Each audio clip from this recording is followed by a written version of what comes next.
How to escape from quicksand. This is an opportunity you wish to know how to escape from quicksand. With quicksand, the more you struggle in it, the faster you will sink. If you just relax, your body will float in it because your body is less dense than the quicksand. If you ever find yourself in a pit of quicksand, don't worry, it's not going to swallow you whole, and it's not as hard to escape from as you might think. The human body has a density of 62.4 pounds per cubic foot 1 gram per cc, and is able to float on water.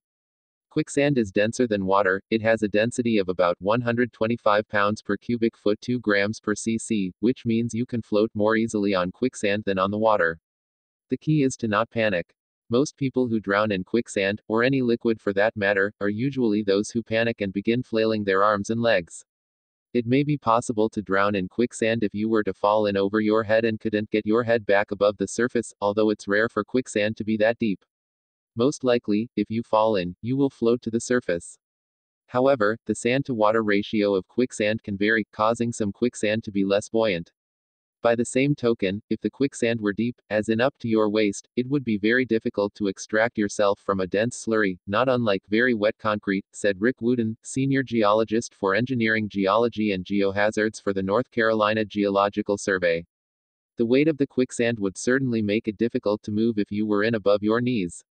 The worst thing to do is to thrash around in the sand and move your arms and legs through the mixture. You will only succeed in forcing yourself farther down into the liquid sandpit. The best thing to do is to make slow movements and bring yourself to the surface, then just lie back. You'll float to a safe level. When someone steps in the quicksand, their weight causes them to sink, just as they would if they stepped in a pond, Dumichel said. If they struggle, they'll tend to sink. But, if they relax and try to lay on their back, they can usually float and paddle to safety. When you try pulling your leg out of quicksand, you are working against a vacuum left behind by the movement, according to the Worst Case Scenario Survival Handbook.